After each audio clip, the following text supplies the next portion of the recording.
भारत माता की। भारत माता की। कार्यक्रम में उपस्थित यूपी के ऊर्जावान और कर्मयोगी मुख्यमंत्री श्रीमान योगी आदित्यनाथ जी, प्रयागराज की धरती के जनप्रिय नेता उप मुख्यमंत्री केशव प्रसाद मौर्य जी,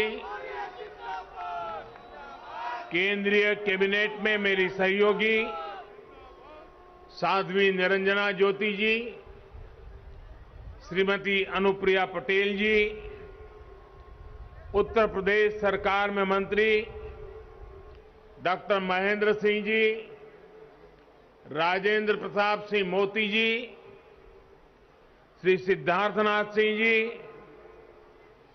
नंद गोपाल गुप्ता नंदी जी, श्रीमती स्वाति सिंह जी, श्रीमती गुलाबा देवी जी, श्रीमती नीलिमा कटियार जी, संसद में मेरी सहयोगी बहन रीता बहुगुणा जी, श्रीमती हेमा मालिनी जी, श्रीमती केशरी देवी पटेल जी, डॉक्टर संघमित्रा मौर्य जी, श्रीमती गीता शाक्य जी, श्रीमती कांता कर्दम जी, श्रीमती सीमा द्विवेदी जी, डॉक्टर रमेश चंद बिंद जी, प्रयागराज की मेयर श्रीमती अभिलाषा गुप्ता जी, जिला पंचायत अध्यक्ष डॉक्टर वीके सिंह जी, सभी विधायकगण, अन्य जनप्रतिनिधिगण और यहां उपस्थित यूपी के सामर्थ्य को बढ़ाने वाले, यहां के सामर्थ्य की प्रतीक मेरी माताएं और बहनें, आप सबको मेरा सादर प्रणाम। मां गंगा, यमुना, सरस्वती के पावन तट पे बसा प्रयागराज की धरती के हम शीश झुकाए के प्रणाम करत है। ईऊ धरा है जहां धर्म, ज्ञान और न्याय की त्रिवेणी बहत, तीर्थन के तीर्थ प्रयागराज में आए के हमेशा ही एक अलग ही पवित्रता और ऊर्जा का एहसास होता है। पिछले वर्ष फरवरी में हम कुंभ में इस पवित्र धरती पर आवा रहे, तब संगम में डुबकी लगाए के अलौकिक आनंद के अनुभव प्राप्त किए रहे। तीर्थराज प्रयाग की ऐसी पावन भूमि को मैं हाथ जोड़कर प्रणाम करता हूं। आज हिंदी साहित्य जगत के सर्वमान्य आचार्य महावीर प्रसाद द्विवेदी जी की पुण्यतिथि भी है। प्रयागराज से साहित्य की जो सरस्वती बही, द्विवेदी जी लंबे समय तक उसके संपादक भी रहे। मैं उन्हें अपनी श्रद्धांजलि अर्पित करता हूं। माता और बहनों, प्रयागराज हजारों सालों से हमारी मातृशक्ति की प्रतीक मां गंगा, यमुना, सरस्वती के संगम की धरती रही है। आज ये तीर्थ नगरी नारी शक्ति के इतने अद्भुत संगम की भी साक्षी बनी है। ये हम सभी का सौभाग्य है कि आप सभी हमें अपना स्नेह देने, अपना आशीर्वाद देने आई है। माताओं बहनों, मैं यहां मंच पर आने से पहले मैंने बैंकिंग सखियों से, स्व सहायता समूह से जुड़ी बहनों से और कन्या सुमंगला योजना की लाभार्थी बेटियों से बात की। ऐसे ऐसे भाव, ऐसी ऐसी आत्मविश्वास से भरी बातें, माताओं बहनों, हमारे यहां एक कहावत है,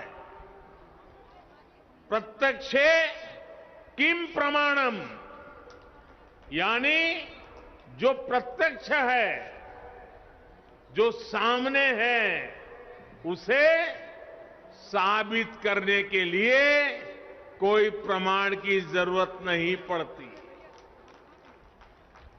यूपी में विकास के लिए, महिलाओं के सशक्तिकरण के लिए जो काम हुआ है, वो पूरा देश देख रहा है।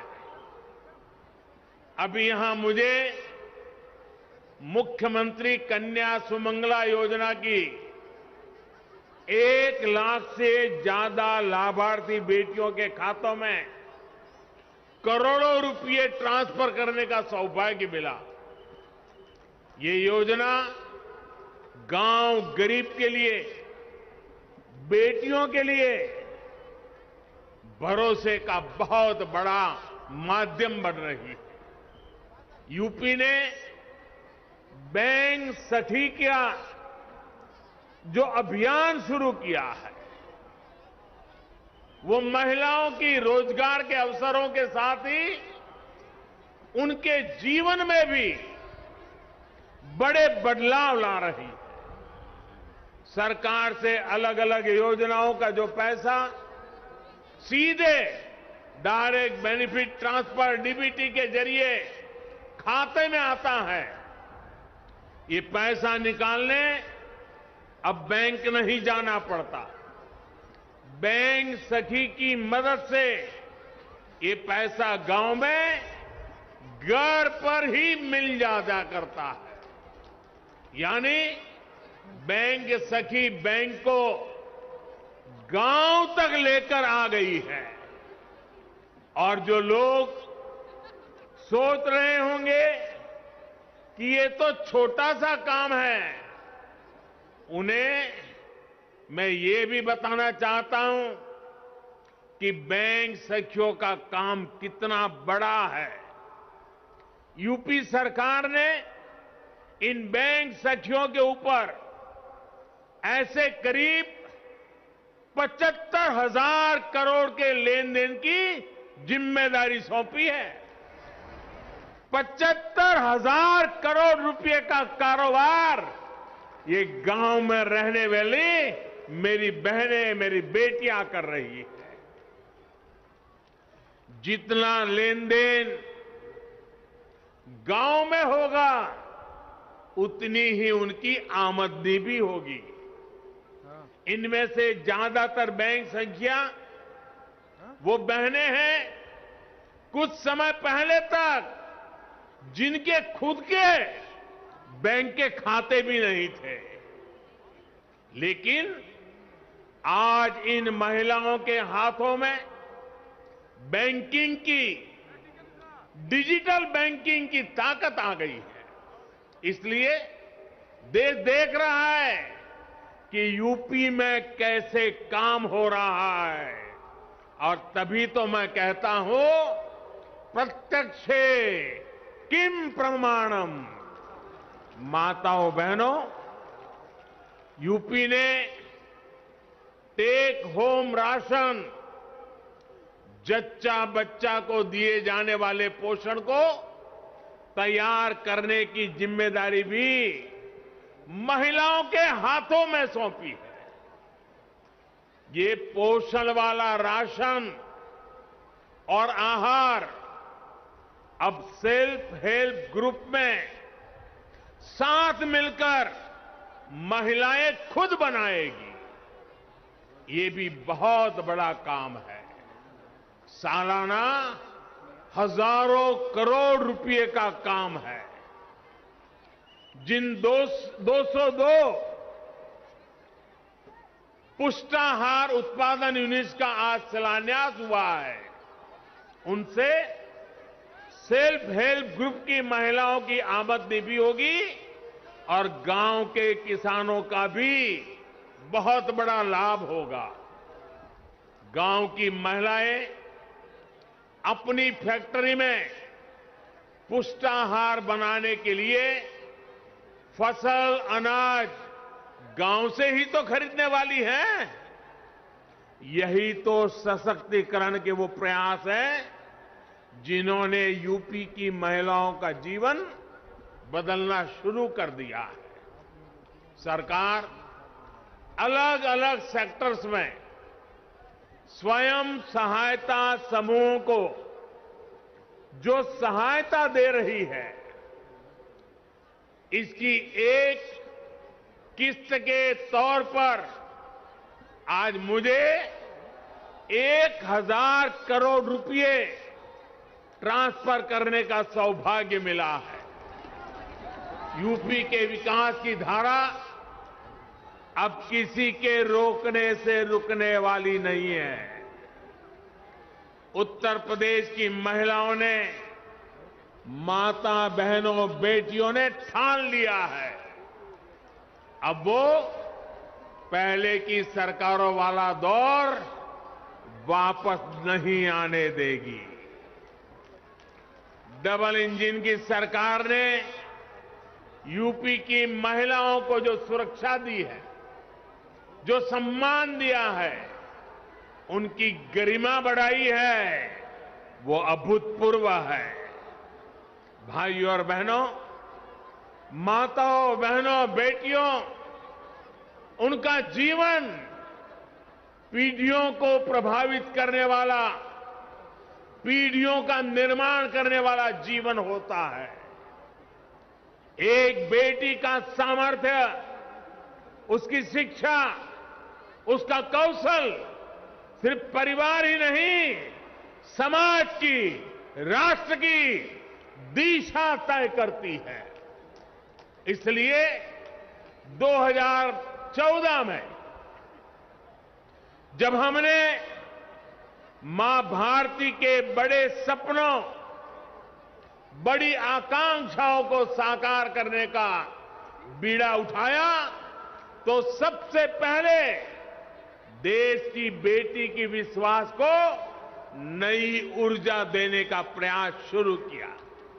इसलिए हमने बेटी के जन्म से लेकर जीवन के चक्र में हर अवस्था में महिलाओं को सशक्त करने के लिए योजनाएं बनाई, अभियान चलाए। साथियों, बेटियां कोख में ही ना मरी जाएं, वो जन्म लें, इसके लिए हमने बेटी बचाओ बेटी पढ़ाओ अभियान के माध्यम से समाज की चेतना को जगाने का प्रयास किया। आज परिणाम यह है कि देश के अनेक राज्यों में बेटियों की संख्या में बहुत वृद्धि हुई है। प्रसव के बाद भी बिना चिंता के अपने बच्चे की शुरुआती देखरेख करते हुए मां अपना काम जारी रख सके, इसके लिए महिलाओं की छुट्टी को 6 महीने किया गया है। साथियों, गर्भावस्था के दौरान गरीब परिवारों में मातृ स्वास्थ्य चिंता का एक बहुत बड़ा कारण रहा है। इसलिए हमने गर्भवती महिलाओं के टीकाकरण, अस्पतालों में डिलीवरी और गर्भावस्था के दौरान पोषण पर विशेष ध्यान दिया। प्रधानमंत्री मातृ वंदना योजना के तहत गर्भावस्था के दौरान 5,000 रुपये महिलाओं के बैंक खाते में जमा किए जाते हैं ताकि वो उचित खान पान का ध्यान रख सके। अभी तक 2 करोड़ से ज्यादा बहनों को लगभग 10,000 करोड़ रुपए दिए जा चुके हैं। साथियों, बेटियां ठीक से पढ़ाई कर सकें, उनको स्कूल बीच में ना छोड़ना पड़े, इस पर भी हमने लगातार काम किया है। स्कूलों में बेटियों के लिए अलग टॉयलेट बनाना हो या फिर सैनिटरी पैड्स को गरीब से गरीब बेटियों के लिए सुलभ कराना हो, हमारी सरकार किसी भी काम में पीछे नहीं रही है। सुकन्या समृद्धि योजना के तहत लगभग 2.5 करोड़ बच्चियों के अकाउंट खोले गए हैं। ये पैसा बड़े होने पर उनके सपनों को पूरा करे, उसके लिए इस पर ब्याज दर भी ऊंची रखी गई है। स्कूल कॉलेज के बाद करियर से लेकर गृहस्थी तक भी हर कदम पर महिलाओं की सुविधा और स्वास्थ्य का ध्यान रखा जा रहा है। स्वच्छ भारत मिशन के तहत करोड़ों शौचालय बनने से, उज्ज्वला योजना के तहत गरीब से गरीब बहनों को गैस कनेक्शन की सुविधा मिलने से, घर में ही नल से जल आने से बहनों के जीवन में सुविधा भी आ रही है और उनकी गरिमा में भी वृद्धि हुई है। साथियों, आयुष्मान भारत योजना के तहत भी सबसे अधिक लाभ अगर किसी को हुआ है तो वो हमारी बहनें ही हैं। चाहे वो अस्पतालों में डिलीवरी हो या फिर दूसरा इलाज, पहले पैसे के अभाव में बहनों के जीवन पर संकट रहता था। अब 5 लाख रुपए तक के मुफ्त इलाज की सुविधा मिलने से उनकी ये चिंता दूर हो गई है। माताओं बहनों, भारतीय समाज में हमेशा से माताओं बहनों को सर्वोपरि दर्जा दिया गया है, लेकिन आज एक सच्चाई की तरफ भी मैं आपका, पूरे देश का ध्यान दिलाना चाहता हूं। हमारे यहां परंपरा से सदियों तक, दशकों तक ऐसी व्यवस्था रही कि घर और घर की हर संपत्ति को केवल पुरुषों को ही अधिकार समझा जाने लगा। घर है तो किसके नाम? पुरुषों के नाम। खेत है तो किसके नाम? पुरुषों के नाम। नौकरी दुकान पर किसका हक? पुरुषों का। आज हमारी सरकार की योजनाएं इस असमानता को दूर कर रही है। प्रधानमंत्री आवास योजना इसका सबसे बड़ा उदाहरण है। प्रधानमंत्री आवास योजना के तहत जो घर दिए जा रहे हैं वो प्राथमिकता के आधार पर महिलाओं के ही नाम से बन रहे हैं। अगर मैं यूपी की ही बात करूं तो यूपी में 30 लाख से अधिक घर पीएम आवास योजना के बनाए गए हैं। इनमें से करीब 25 लाख घरों की रजिस्ट्री में महिलाओं का ही नाम है। आप अंदाजा लगा सकते हैं पहली बार यूपी में 25 लाख महिलाओं के नाम उनका घर हुआ है। जिन घरों में पीढ़ियों से किसी महिला के नाम पर कोई संपत्ति नहीं थी, आज वो पूरे के पूरे घर किसी महिला के ही नाम है। यही तो होता है महिलाओं का सशक्तिकरण, सच्चा सशक्तिकरण। यही तो होता है विकास। माताओं बहनों, मैं आज आपको एक और योजना के बारे में बताना चाहता हूं। ये योजना है केंद्र सरकार की स्वामित्व योजना। स्वामित्व योजना के तहत देश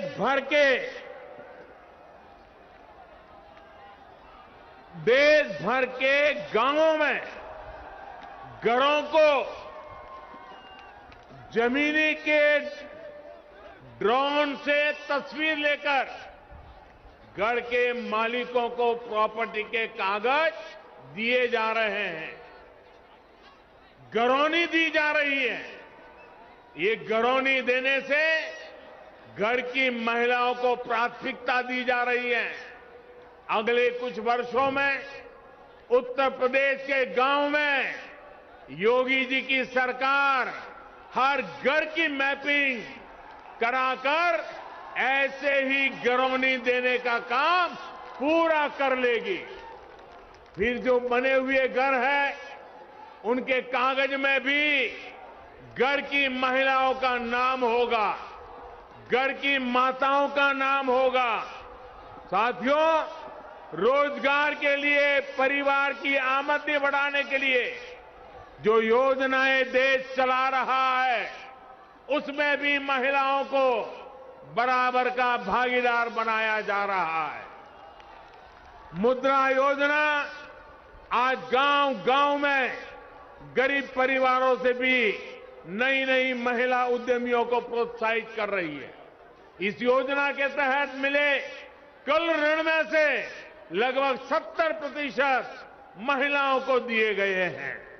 दीनदयाल अंत्योदय योजना के जरिए भी देश भर में महिलाओं को सेल्फ हेल्प ग्रुप की और ग्रामीण संगठनों से जोड़ा जा रहा है।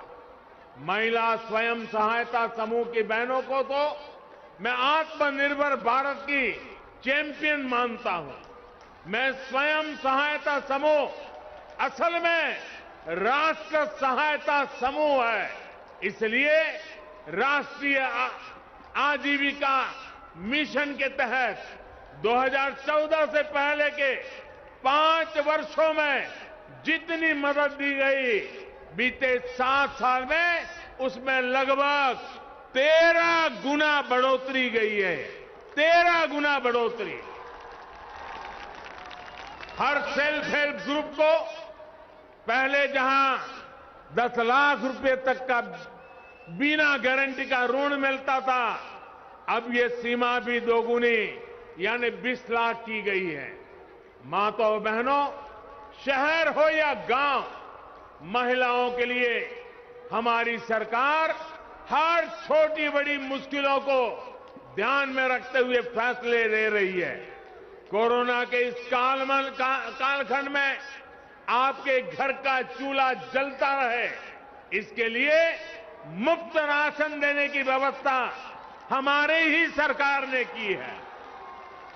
महिलाएं रात की पाली में भी काम कर सके, इसके लिए नियमों को आसान बनाने का काम हमारी ही सरकार ने किया।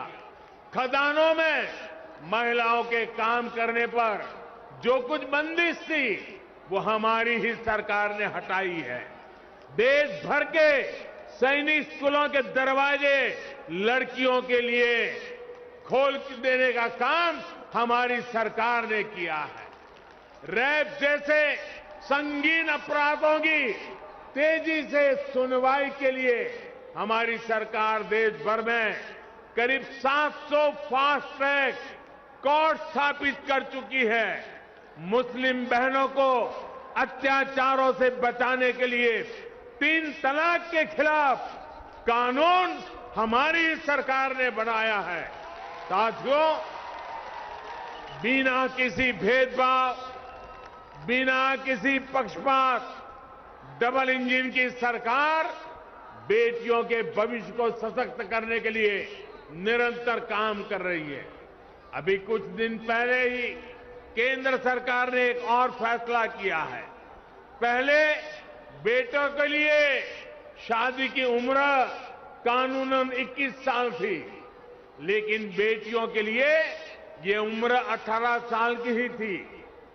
बेटियों भी चाहती थी कि उन्हें उनकी पढ़ाई लिखाई के लिए आगे पढ़ने के लिए समय मिले, बराबर अवसर मिले। इसलिए बेटियों के लिए शादी की उम्र को 21 साल करने का प्रयास किया जा रहा है। देश ये फैसला बेटियों के लिए कर रहा है, लेकिन किसको इससे तकलीफ हो रही है, ये सब देख रहे हैं। भाई और बहनों, 5 साल पहले यूपी की सड़कों पर माफिया राज था। यूपी की सत्ता में गुंडों की हनक हुआ करती थी। इसका सबसे बड़ा भुक्तभोगी कौन था? मेरी यूपी की बहन बेटियां थी। उन्हें सड़क पर निकलना मुश्किल हुआ करता था, स्कूल कॉलेज जाना मुश्किल होता था।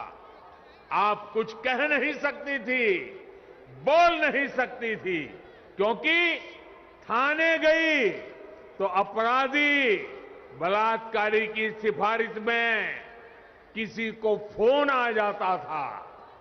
योगी जी ने इन गुंडों को उनकी सही जगह पहुंचाया है।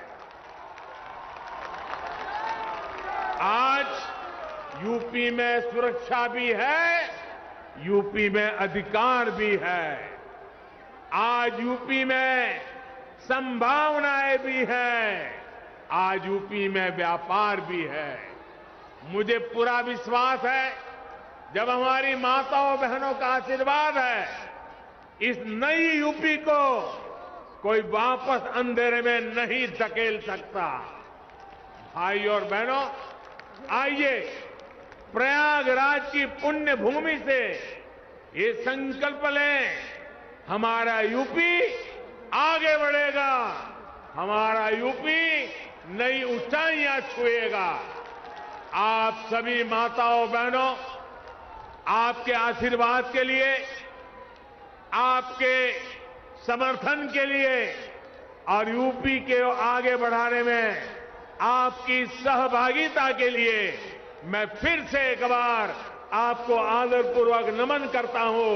आपका हृदय से बहुत बहुत धन्यवाद करता हूं। मेरे साथ बोलिए, भारत माता की, भारत माता की, भारत माता की। बहुत बहुत धन्यवाद।